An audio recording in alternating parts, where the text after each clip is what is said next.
I cannot believe I'm actually doing this. Hello, fellow people of YouTube. Welcome to my first actual YouTube video. So, I know this looks very low grade, but trust me, this is the best I can do. I can't really move any facial expressions or eyes because, well, I'm literally trying to do this on a piece of paper, so cut me some slack. So, first and foremost, I should probably say that this video is actually going to be a little bit more about the whole Goji Center situation. Well, mainly the hybrid board. I kind of decided to actually put myself in the hybrid board mainly for a long time now. I just only got to do it, well, it's safe to say I'm incredibly annoyed at myself because I started this hybrid all the way back in Hank when he fought the 2.0, but I went ahead and just put the commission in last Friday. So yeah, I'm happy with myself. But today I did finally look and see all the things with the, well, I looked ahead and saw everything that was on with the special honorable mentions, and honestly, surprise, surprise, I didn't see my character there. Trust me when I say this, I was absolutely shocked. Although I was confused for a moment because oddly enough, my dinosaur was not on there. And before any of you say anything like it wasn't like put in time, well, I have something to show you with that.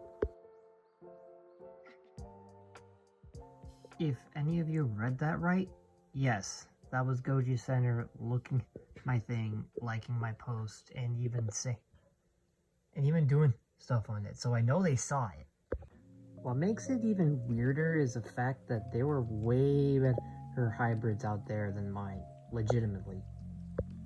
Although, I will admit, I was a little confused of who the heck put a bird, and I mean legit, a literal peregrine falcon against it. Like literally, there was no design change.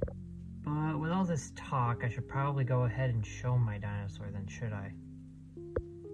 Well, trust me when I say this, it's not that exciting. Honestly, I'm fairly certain that this thing would probably die to the end. I mean, I went ahead and tried and do everything, but the end it's just ridiculous, man. But if you go ahead and put your eyes to the right, then you know what, you'll be able to see. Where is it? No, seriously, where is it? I told you to grab it. What? Dude, I'm looking right at you. Who else do you think I'm looking at? I told you to grab it before I did it. Get your ass up and grab it. Yeah, that's right. You go grab it. Gotta do everything here. There. Was it that hard? I love you too. Okay, now back to the dinosaur in question. This is what I call Cornea Velta, aka also known as Leviathan. Yes, I took the Bible theme into account here. This thing has a good mix of most dinosaurs' DNA. I went ahead and thought, why make a alpha predator with tons of genomes, and why make an alpha mammal if they're just going to destroy everything in their sight? There needs to be balance, and I made this dinosaur strictly because of that. Again, this has been Hank vs 2.0 in the making times, so it took me a long time to cook this guy up, so I do not know if anything would actually work. So I'll just leave it to Goji Center's hands. So anyway, on the left here, we can see that it is the DNA that I use for this dinosaur. This is source for the back spikes that you can see. Can you use your finger, please? Yes, that one. Yep, right there. This is source for the back spikes and also the main back, right around the ridges there. Mainly because I wanted it to be pretty Thank you. Mainly because I wanted it to so that it wouldn't get bit. Mainly. I mean, it would get bit like... Can you use your finger please again? Thank you. Usually probably get bit right around here, but even then, that's really hard to get a grip on with those mangy teeth of the shrew. So, having it a little bit tougher of getting leverage on from these would be a lot easier to defend from attacks. Not only that, the shoulder spikes will come in a second. Next up is the armadillo girdle lizard. Hey, you actually go ahead of that. Thank you. The armadillo lizard is actually what makes this tail here. And, can you cover that real quick? Yeah, cover that real quick. Use your thumb? Yeah. So this tail here is actually something of an offensive weapon and a defensive weapon too. The armadillo lizard has razor sharp tail spikes that, although it usually used for defense, can be used for some significant offense. Mainly for that tail swing back there. And it will even put more weight into it, mainly because of the main big genomes that makes this thing as big as it is. So anyway, then we go down to the Acrocanthosaurus, the big boy, and the main build of this thing. Yeah, right there. Actually, that's pretty close.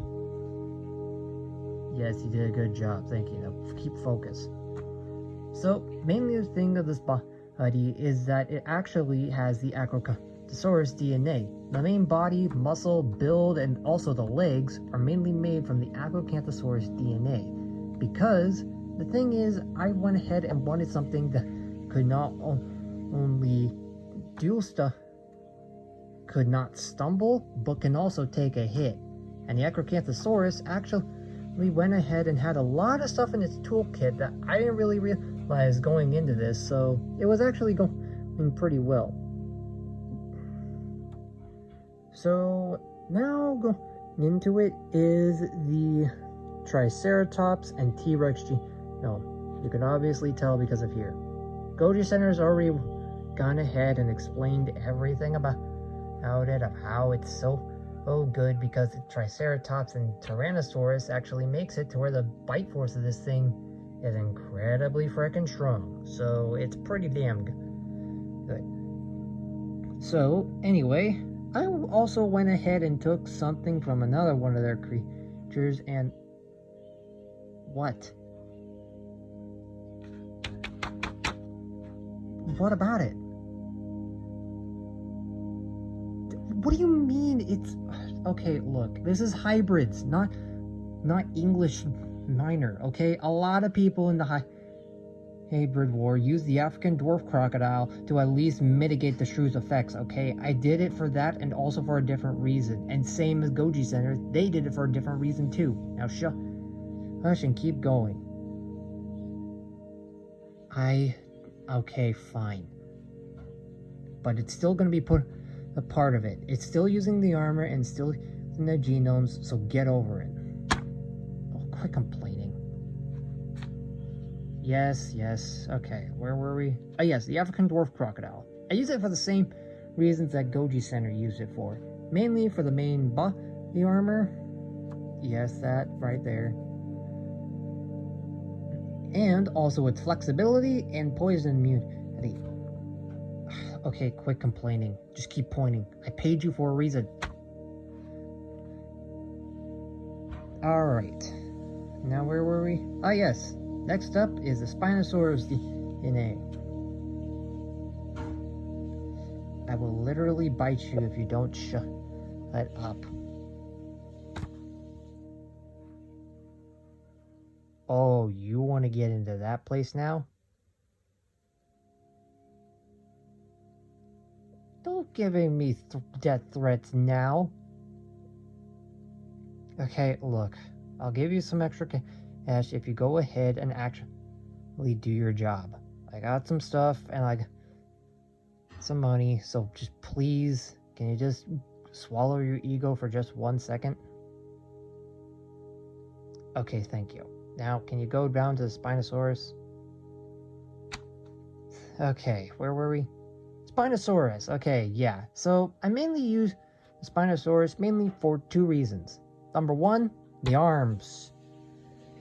So you may realize that those arms are a little bit familiar. So remember Jurassic Park 3 when he used that type of thing? Don't you dare move it. I went ahead and actually used that because, well, the Spinosaurus had some pretty good grappling techniques, and honestly, by bulking up the arms using neck splicing, what?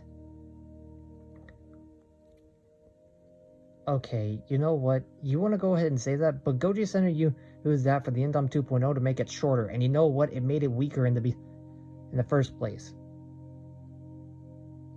Yeah, it made you think. Now, can we please do that? Or are we still going to have these problems? Okay, good.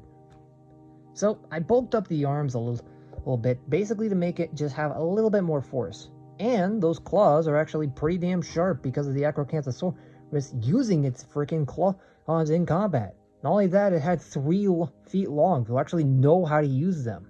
And with the Spinosaurus, you get from bigger arms and bulkier arms to help it get up and also grapple in a fight, can actually go ahead and have this thing go up against a pushing match with the Indom.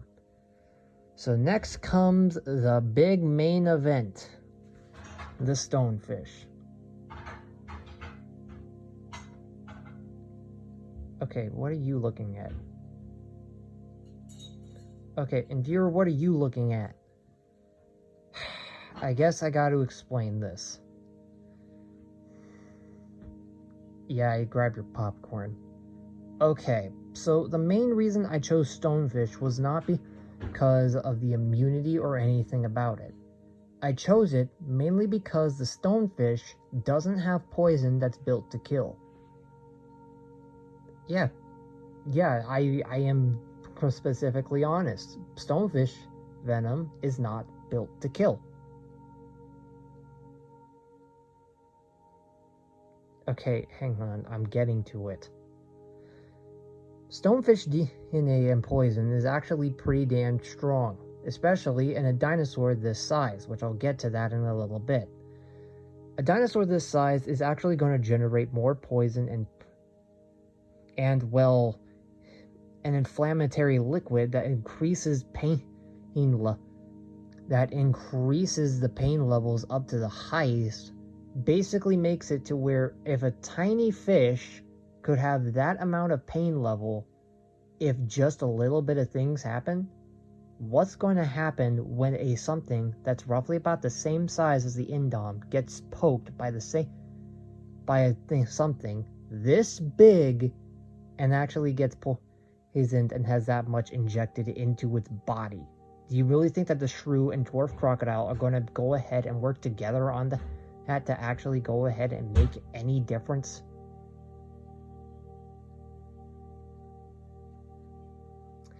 That's what I thought. And I know what you're thinking. Where's the stonefish in all this? No, not there. Close, but no. Definitely not. Actually close and actually pretty much yes.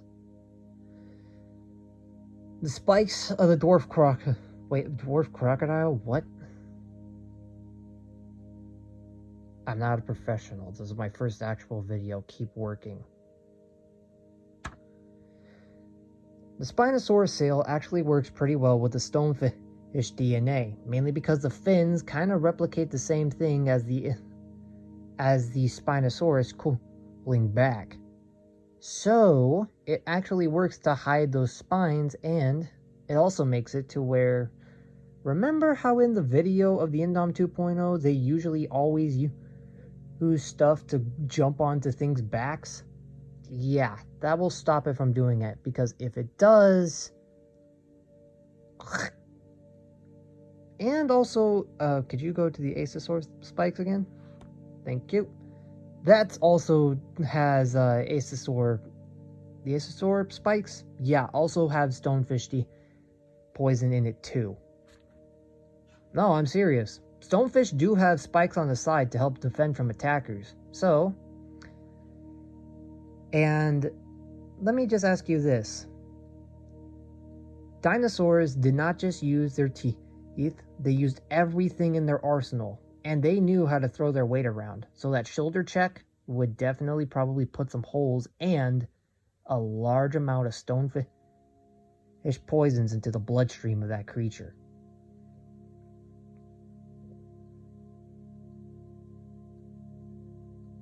Yeah. Don't think that's going to make it win, though.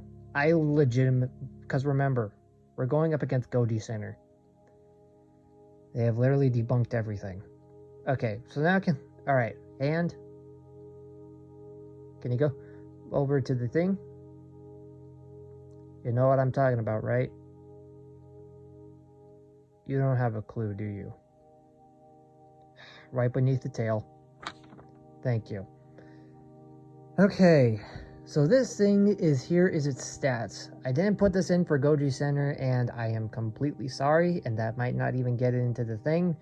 So the stats might change mainly from it, but I went ahead and changed everything to where it would usually be, mixing the Spinosaur, T-Rex, and Acrocanthosaurus together, which gave me an estimate of around 17 feet tall, which is pretty close since the adult Indom 2.0 is around 18 feet tall.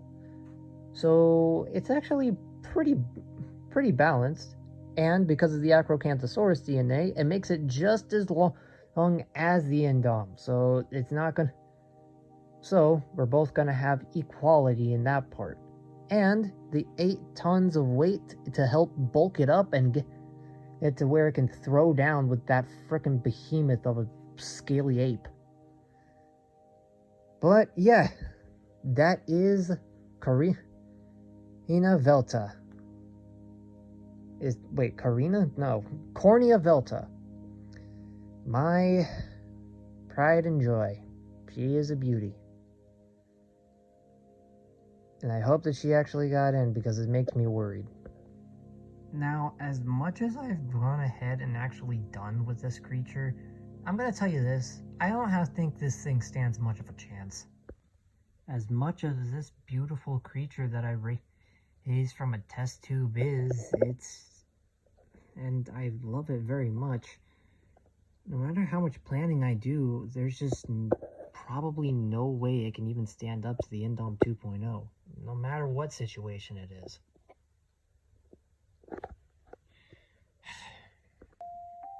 At the end of the day, we're fighting somebody who's been able to bring reality into something and gone ahead and changed the entire rule set of how we play with hybrids.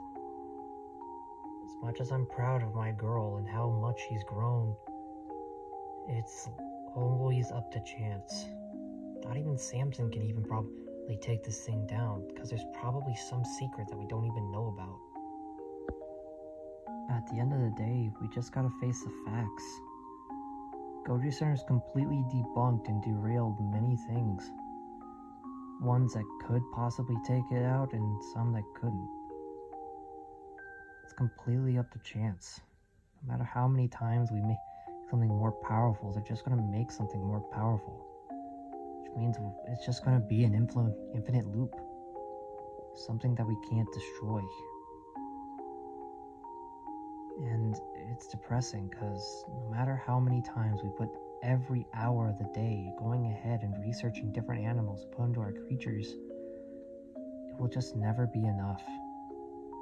Goji Center has always been the top dog, and I don't think we'll ever knock him down. Samson, Hank, it's got everything against us. Numbers, strength, smarts, muscle. Not only that, poison resistance. And they can even inflict poison too.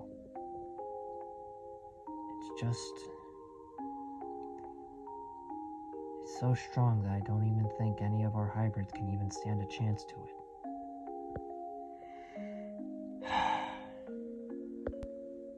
I think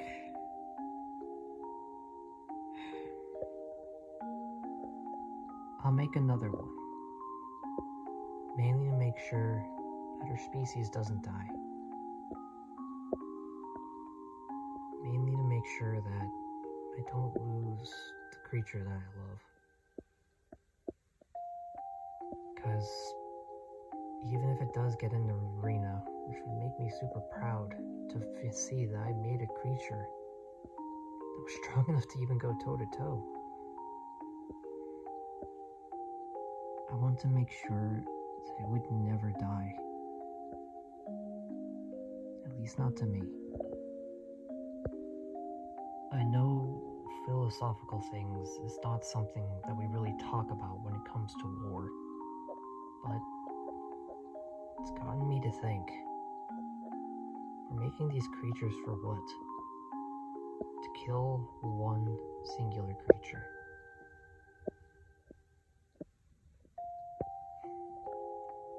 And then what then? When we finally reach our goal, what will happen then? What will happen to the creature? I think we all need to go ahead, and once this war is over, put a world where these monsters can live in peace. Where these hybrids that we created can feel like they belong. Not just bred for one battle. Because at the end of the day, I think even Goju-san was right. True monsters are us. Because we make these creatures. But we never tend to think what these creatures will do afterwards.